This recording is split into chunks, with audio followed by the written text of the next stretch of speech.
Talaga ang ICC. Ang ICC ay tinatag upang habulin yung mga individual na lumabag sa batas ng tao at sa batas ng Diyos. Yun ang pagkakaunawa ko.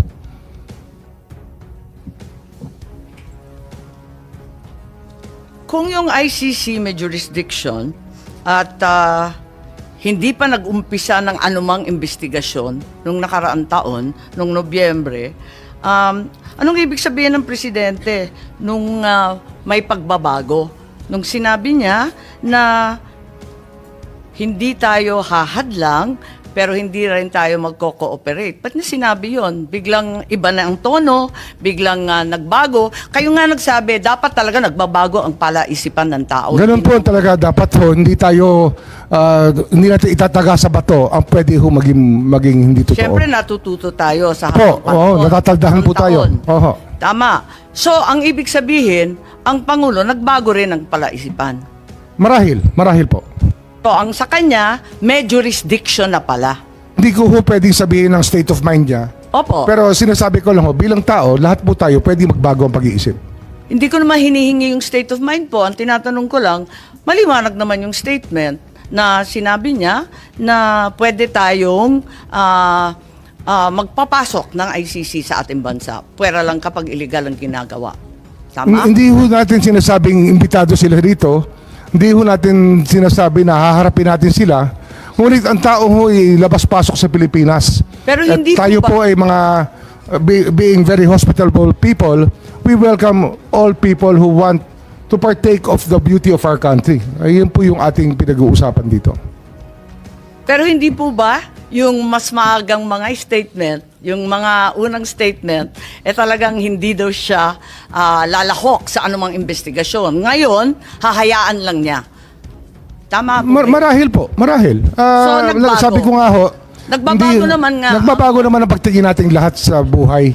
Hindi naman po ang pagtingin natin nung tayo 20 anyos at ngayon ay pareho pa rin. Sana naman na tumatanda rin po tayo.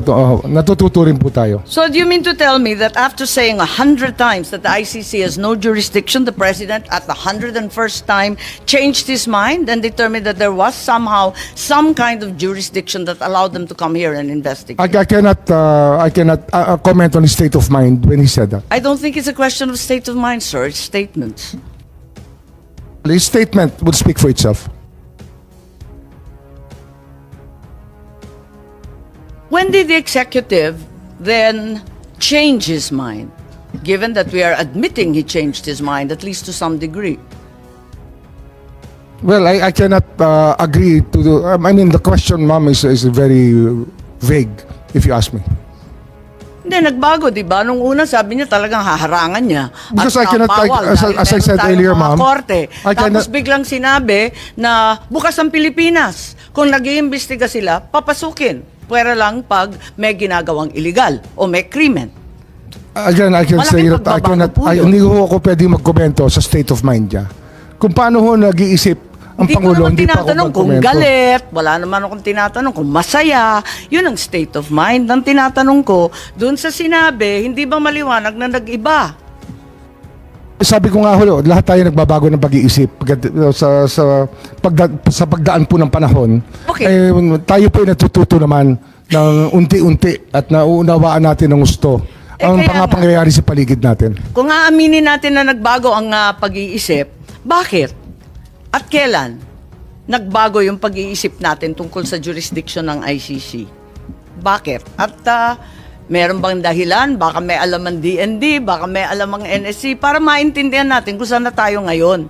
Kasi tayo ay nag-iimbestiga in aid of legislation. Gusto ko malaman saan ba tayo patungo. Ano na ba ngayon? Palibasa, eto nga, admitido natin, nagbago. Kung nagbago, saan na tayo ngayon? Siguro po yung pag-unawa po ng ICC jurisdiction. Kasi nung nag-aapela pa tayo sa ICC na sinasabi natin na hindi tayo saklaw dito. Marahil yung isang pagising natin sa katotohanan na ang hinahabol ng ICC ay hindi naman bansa, ngunit individual. Marahil yun po yung pag-unawa na nagbago sa ating lahat. Kasi hindi naman po estado natin ang hinihimok ng ICC, kundi po yung mga individual dito na nagkasala at yung naging biktima po ng mga krimen at ng mga pamilya po ng mga biktima ng mga pagpatay nung panahon na yun. Okay. At sabihin natin may limited cooperation sa ICC. Sabihin natin, nung 13 November, si ASEC ES Bersamin pala, ay nagsabi that if the ICC refers the process to Interpol, which may then transmit a red notice to the Philippines, the government will feel obliged to consider the red notice. Parang may ganon, may statement ba dyan? Yung kay ES Bersamin. Alala ko po yung statement na yun. Naalala po niya. Opo. Oo. So, yung pagbabago ay malinaw kasi pati si Executive Secretary diniin na nagbago nga talaga. Tama po ba? Kasi sabi niya, kapag may pulang notisya. Marahil ho dahil ito sa mga karanasan natin sa mga nakaraang buwan na tumutulong po ang Interpol sa ating bansa. Kaya ang paggalang natin sa Interpol ay ganun-ganun na lamang. Hindi po natin pinababayaan na magkasamaan ng loob sa Interpol sapagkat sila po ay ating inaasahan sa maraming pagkakataon.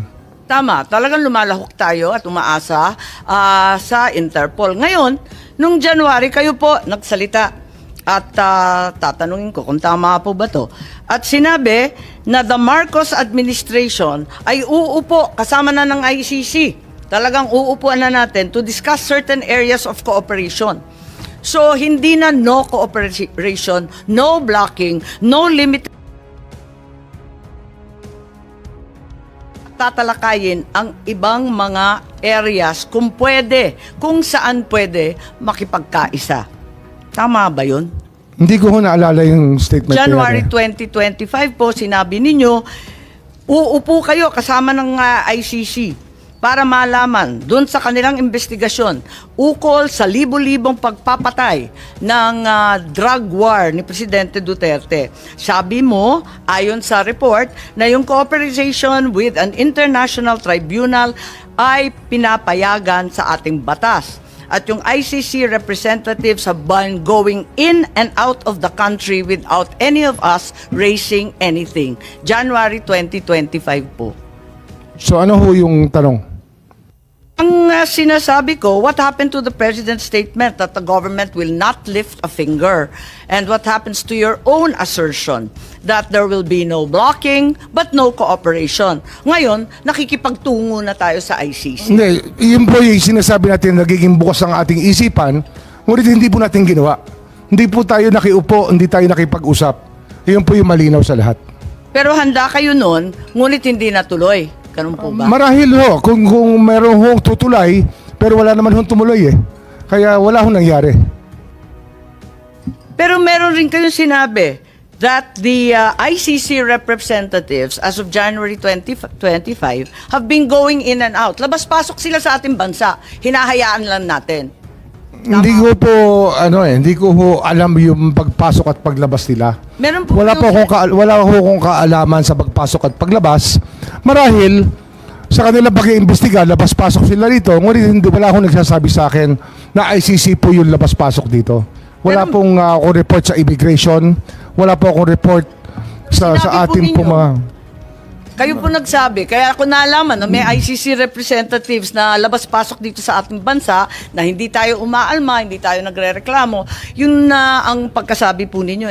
Sabi nga namin dati pa, kung wala ho silang nilalabag na batas, ay malaya po silang maglabas-pasok sa ating bansa. Katulad po ng kahit sino pang turista o sino pong nais bumisita sa ating bansa. Iba po yung pakay ng turista, iba naman yata ang pakay ng kinatawan ng ICC. So, nag-iba na talaga. Sa bandang January ng 2025, hinayaan na natin sila na lumabas-pasok dito sa ating bansa. Ganun po ba? Hindi po wala tayong hinahayaan, hindi lang ho tayo nagtatanong kung hindi natin tinatanong ang lahat ng labas-pasok dito kung sila po ay ICC. Pero kasi nga sa dami po ng labas-pasok sa atin, hindi po natin tinatanong. So hanggang Enero nitong taon talagang maliwanag na labas-pasok na yung mga ICC. Ano? Hindi ko po alam eh. Wala pa akong personal knowledge. I can only speak from personal knowledge. Narito kasi sa Philippine Star at sinabi na I know that as anecdotally from people I know from the human rights community, they've been in contact here. Oh, may mga nagkikwento po na may kausap silang ICC. So alam po Ngunit- ninyo. Kasi sabi mo in-identify pa ninyo yung source. Sabi ninyo yung human rights people. Nagko-contact Oo nga, usap na. Di alam na ninyo na nandito na yung ICC. Ay, hindi ko ho nalalaman kung nandun sila. Sinasabi lang nila, may kausap sila. Hindi ko sinasabi ko saan sila nag-usap at paano. Pero, siyempre marami hong gustong tumulay. Ngunit hindi naman natin, hindi ho nagkaroon ng pagkakataon na makilala talaga namin na ICC o makaharap. Kahit kailan po hindi namin nakaharap ang ICC. Pero alam ninyo na may galaw na sila at nag-iimbestiga na sila. 7 at taon na po silang gumagalaw, ma'am. 7 taon na. Hindi naman ngayon lang yan eh. 7 years ago, the ICC was already investigating what happened during the drug war. What happened 7 years ago? Parang nahinto Bakit sinabi natin na hindi na tayo Yun lang po yung aking recollection kung kailan sila nagsimula. Na parang 2016 nga, baka 9 years ago pa. Sinimulan na po nilang bantayan ang ating drug watch, yung ating drug war, nung nagsimula po yung patayan. Pero matibay ang ating kalooban, matibay ang paninindigan natin na hindi natin tutulungan at talagang tututulan natin pagkat meron tayong sariling pulis, may sarili tayong mga korte. Ang liwaliwanag nun. Opo. Bago lamang, Meron po tayong panahon na binabantayan nakaraang dito. taon. May panahon po tayong binabantayan dito. 2016 hanggang 2019 ay doon po ang kainitan ng drug war. At ito po, ang dami ho lumalapit sa aming opisina, humihingi ng tulong na maimbestigahan yung magpatay kung kani-kanino na lamang. Pero marami ho kaming talagang naging Kailan pumunta sa opisina ninyo? Kasi binabanggit ninyo, hindi pa Marcos administration, yung 2016 to 2019. Kailan nag-umpisa? Nagsimula ho sila pumunta sa amin, 2022 na. So matagal na ho nakalipas ang mga krimen na nangyari. Pero nung umpisa, ang sinasabi natin, paulit-ulit, talagang hindi tayo tutulong at hindi natin hahayaan sila manghimasok. Maybe, we can ask Secretary Anyo, sorry, kumakain po kayo, violation na naman ng human rights po to. Pero, kung maaari bilang pinuno ng National Security Council, baka may naalam kayo tungkol sa pivot. Kasi parang nag-iba Di nag-iba. Bakit nag-iba? Nung una, ang tindi ng ating paninindigan na hindi kailanman tayo tutulong sa ICC. Biglang lumambot. Nahahayaan natin pag pumasok sila. Tapos, pagkatapos nun, meron ng statement, uupo tayo. Kung may mamamagitan, pag-uusapan kung saan tayo pwede tumulong. Meron ba kayong alam, Secretary Anyo? Kasi maraming nagsasabi na kayo daw ang dahilan kung bakit nagbago ang isipan ng ating administrasyon. Madam Chair, palagay ko po ay walang basis po yung ganong klaseng allegation sapagkat ito po ay legal na usapan at hindi po kami nag-focus sa legal na usapan sapagkat ang sa amin po ay on the lens of national security. Tapos wala rin po kaming na-monitor na pumasok dito ng mga ICC investigators nung sinasabi ng mga panahon na yan. So wala kayong alam tungkol sa pagbabago ng isipan at polisiya ng ating administrasyon? Wala po, Madam Chair. At hindi rin kayo kasama sa pagpaplano ng aresto ni former President Duterte? Ma'am, meron po. Salamat, Secretary Ed.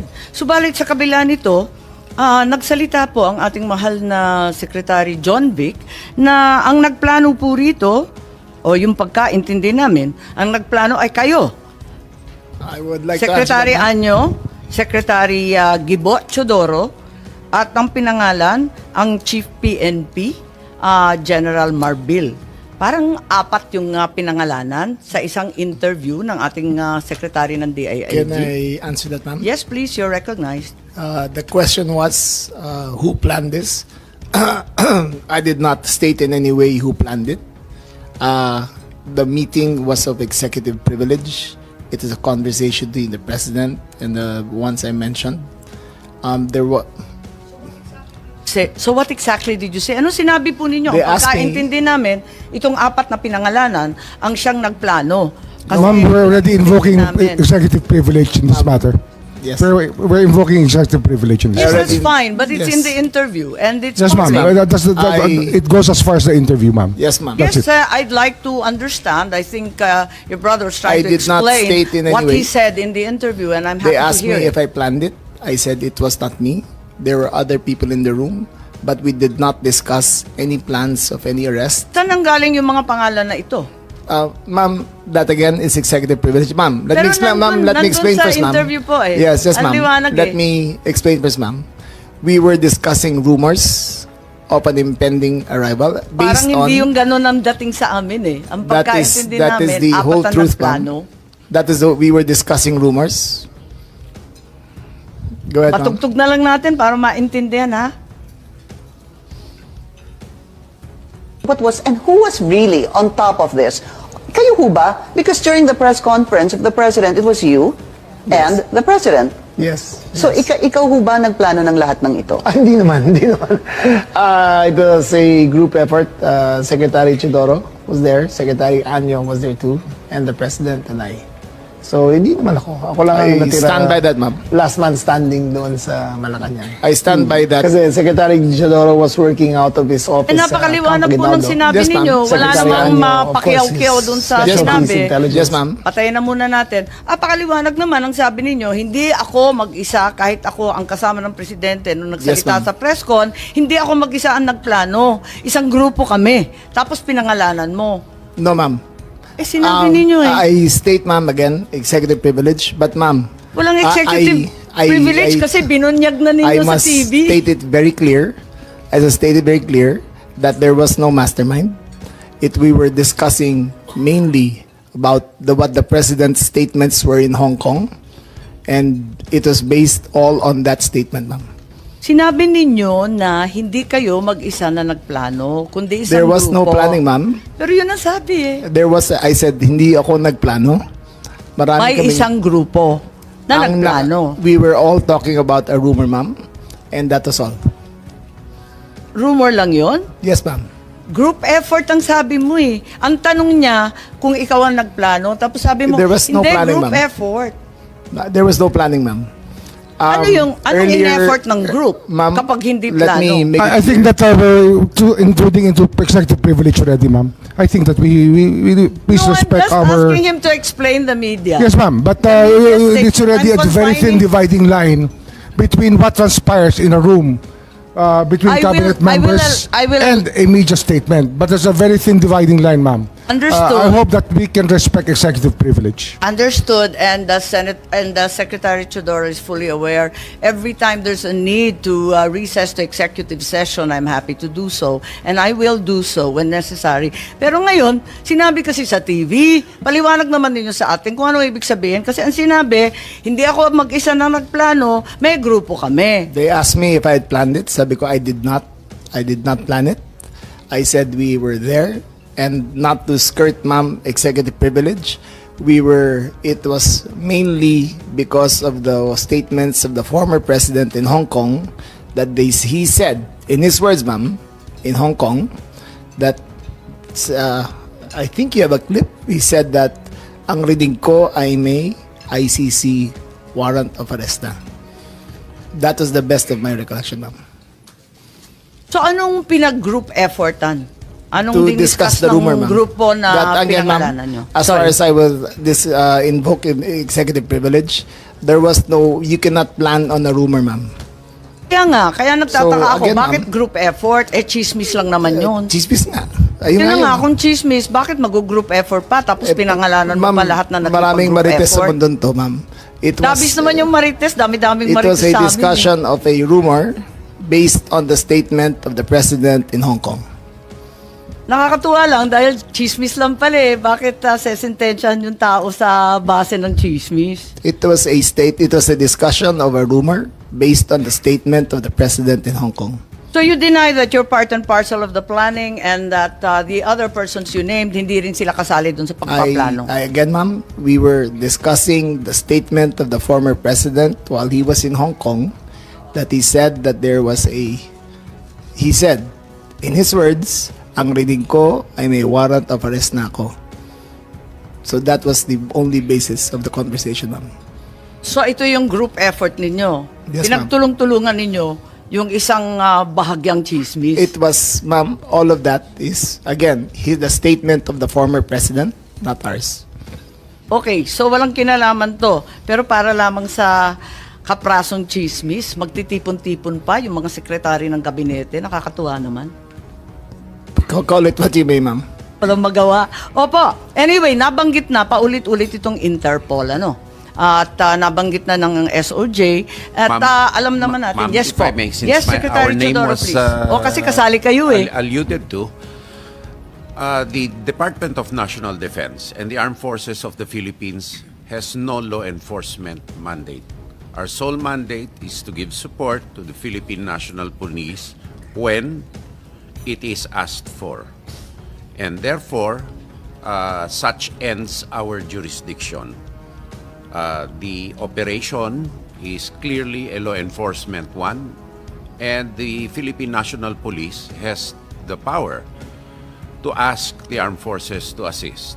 And that is the extent of the participation of my department and the armed forces of the Philippines. And all other matters in supporting the Philippine National Police are covered by operational security. Tama po. Kaya hindi talaga chismis lang to. Meron talagang natanggap. At sinabi rin sa isang interview, alas 3 ng umaga, natanggap na yung notice of arrest nung Martes, March 11. Sinabi naman ni Secretary Remulla na si PNP General Marbil nakatanggap ng notice of arrest warrant alas 3 ng umaga ng Martes at sinabihan ang Pangulo ng alas 6. Nabasa niya na nga sa alas 6 ng umaga. I So stand by ibig that, sabihin, hindi po chismis to. Meron ng notice of arrest warrant. You're Totoo na talking siya. about two different days, ma'am. Okay. March 10. Sige, clarify was- po ninyo para March 10 maintindihan namin. was conjecture. March 10, was chismis pa lang yun. Yes, ma'am. Dala nung salita galing sa Hong Kong. Yes, ma'am. Okay. March Tapos, 11 was a formalized transmission Okay. by the ICC towards Interpol, and that was the first knowledge that this administration had of the presence of a action by the ICC directed towards Interpol, and that was the only formal knowledge that we had. So, andun lang.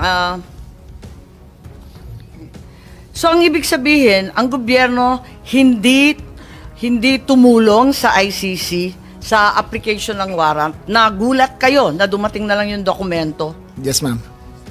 Wala kayong kaalam-alam or None, ma'am. paghihingi. None whatsoever, ma'am. None whatsoever. Ganon din yung SOJ, pati yung SND. Wala kayong balita, wala kayong hinikayat, wala kayong pakikiusap na ilabas na yan sa lalong madaling panahon. Wala po ako rito noon eh. Nasa Vienna po ako. Ma-attend po ako ng United Nations meeting sa Drugs and Crime, Yung- UNODC. Yung March 10 o yung 11 po? Parehong araw po, wala po ako rito. Ngunit nakikipag-usap ako sa telepono na tinatanong ko yung nangyayari dito sapagkat ang Department of Justice ay involved syempre sa bawat proseso. At kinakausap ko po yung yung mga pwede kong kausapin tungkol dito. Okay, so wala kayo dito pero kayo nag-anunsyo at lumabas sa balita na alas 3 ng umaga pa lang ng Martes andyan na yung notice of warrant. It was me, ma'am. It was Ikaw me. ba? Ibang It was Remulla me. yun. Baka It was na-confuse me who pati confirmed, media. ma'am. Po. It was me who confirmed during the press conference of March, on Tuesday, March 11, I think, that when the president asked me on when the notice of diffusion arrived, and I stated it was 3 a.m. Salamat. Okay. Si General Marbil, may idadagdag po kayo. Kayo daw ang nakatanggap eh. Mama, natanggap ko po yun ay more or less after ng 3 o'clock. So, usually, ito po talaga ginagawa namin. Pagka meron pong request ang PCTC Interpol, we act po dun sa kanila po. Kung ano po yung request ng PCTC Interpol. Maraming salamat, General Marbil. At Interpol ang binabanggit na natin ngayon. So, yung Interpol, ang Pilipinas ay isa sa founding member. Isa tayo sa nanguna sa pagtatatag ng Interpol noong 1952.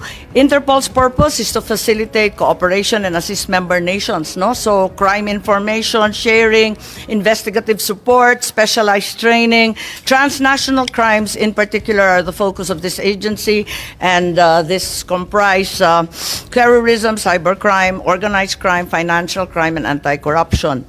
And to ensure that it is not used for persecution, in its constitution, the Interpol has Article 3, providing that it's strictly forbidden for the organization to undertake any intervention or activities of a political, military, religious or racial character. So maliwanag yan sa Interpol, hindi sila manghihimasok sa politika at sa domestic affairs ng isang bansa. Ngayon, eto na yung press con ng ating Pangulo noong March 11 ng 2025 at sinabi niya, andito yata yan, it's a request of the Philippine government from Interpol. And to enforce the arrest warrant, and of course we comply with our commitments to Interpol. We did not do this because it was derived or it came from ICC, but rather from Interpol. Because they asked us, we have commitments to them, we live up to those commitments. I don't think we violated the country's sovereignty. Bakit naman? Dahil consistent naman tayo, hindi tayo tumutulong sa investigasyon ng ICC. Wala tayong meron contact, pero not on an official level. We did not help them in any way. The arrest we did today was in compliance. Ayan, mabasa ninyo. Was in compliance with the commitment to Interpol at hindi yung ICC. Hindi natin kinakausap ang ICC, marami silang hinihingi sa atin ng mga dokumento, wala kaming binibigay. Yun lamang, hindi natin mahindian ang Interpol. So kung may duda sa ating pakikibahagi sa ICC, ang sinasabi ng Pangulo, ang ating commitment, obligasyon sa Interpol ay maliwanag at walang duda. So, ang sinasabi natin, kailan ba natanggap ng gobyerno na yung ICC naglabas na ng warrant of arrest laban kay Presidente PRRD? At alas 3 nga ng umaga. Yun ang pagkakaalam kong yun. So, hindi March 11. no inkling before. May marites lang. Sabi Marites lang po. Marami hong... ilang taon na po yung sinasabi na may lalabas na warrant of arrest. Ngunit ngayon lang ho talaga lumabas. March 11, alas 3 ng umaga. So hanggang sa March 11 ng alas 3, na tulad ng sinabi ni General Marbil, natanggap ninyo nung umaga, ay wala kayo ka-idea. The only information we got was the words of the former president in Hong Kong. Sa Hong Kong, Sa Hong Kong, ma'am. na andyan na. Yes, ma'am. Siya pang nauna, hindi kayo. Yes, ma'am. Nakakatuwa, no? Anyway, hindi ba March 8 pa lamang, marami na ring chismis na magkakaroon ng arrest warrant. In fact, the following day, mismo yung palasyo, Malacanang, sinabi na may mga haka-haka na ganun nga, lalabas na, and the government is prepared for any eventuality. Bakit nasabi yun kung wala pang hawak na notice or kopya? March 8 pa lang to, nagsalita na yung Malacanang. Ma'am, Ibig sabihin, andun na. Ma'am, the government is prepared for any eventuality at all times. That is the nature of our job. We will always be prepared. We will always be on hand to enforce any of these laws, ma'am. So it does not mean na yung executive o yung palasyo may nalalaman tungkol sa warrant Ma'am, of arrest. no one knew, ma'am. Walang may Again, alam. I repeat, ma'am, as of March categorically, no one knew until 3 o'clock of March 11. 3 a.m. Yes, ma'am. Sa umaga.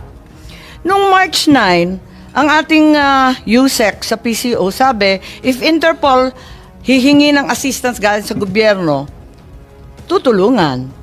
So why was Interpol already being mentioned and being bandied about as early as March 8, March 9, kahit wala pang notice, wala pang red notice, wala miski ano?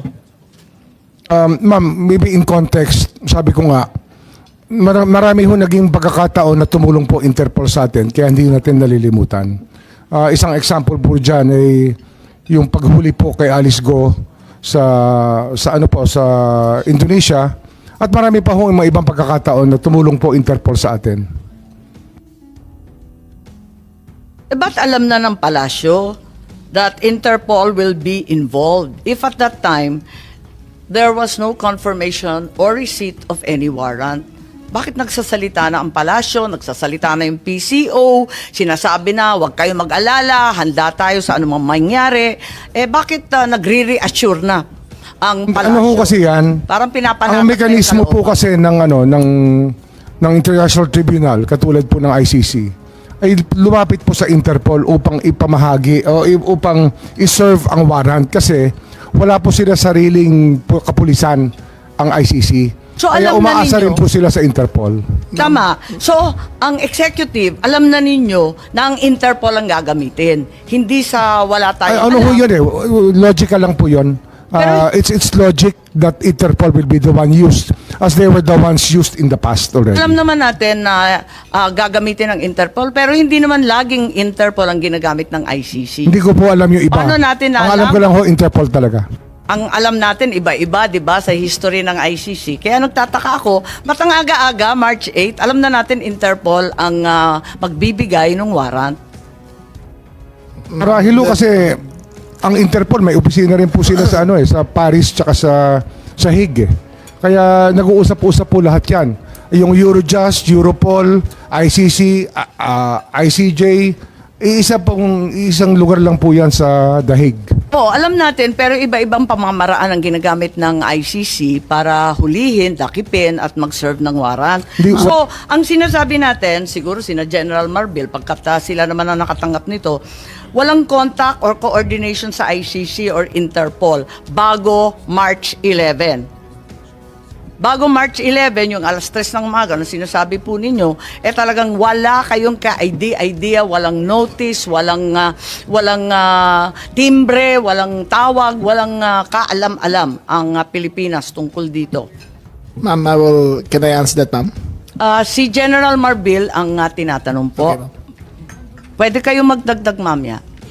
Ma'am, wala po kaming communication with the ICC except for the PCTs lang po. We rely on the Philippine Center for Transnational Crime. Teka, so kauna-unahang pagkaalam mo tungkol dito sa warrant mula sa Interpol nung Marso 11, ika-11 ng Marso, tama ba? Yes, Madam Chair. Sigurado kayo ha? Yes, Madam Chair. Oo, okay. So, but you just said na it doesn't go to you directly. Sabi mo, dumadaan muna sa transnational crime. Pwede ba natin tanungin ang ating head ng transnational crime? Andito po si Executive Director Alcantara. Kayo ba ang una nakatanggap nitong galing sa Interpol? Magandang umaga po, Madam Chair. Tama po yun. Ang NCB Manila ang tumanggap po at 3 o'clock in the morning nung diffusion na sinasabi na may warrant of arrest na po ang ating dating Pangulo at yun po ang ginamit namin, pinan-out namin. Tapos pinadala ninyo kagad sa kapulisan? Law enforcement agencies po ang mga pinadala natin, ang National Bureau of Investigation, ang Philippine National Police, ang Bureau of Immigration at pinadalang ko rin po ang Department of Justice. Okay. Maraming salamat. At may dadagdag yata si Secretary John Vic. Wala na, ma'am. Wala na, ma'am. Okay. At was a red notice, itong tinatawag na red notice, iyon ba ang pinadala ng Interpol, Executive Director Alcantara? Kasi ang binanggit mo ngayon, diffusion. Ang dumating Kasi- po sa atin Oh. ay isang diffusion, isang commonly tinatawag na red diffusion. Teka, Um, ang pagkaalam ko, pag- iba ang notice at Opo. iba ang diffusion. Ah. Iklaro po ninyo, alin na natanggap? Ipapaliwanag ko po.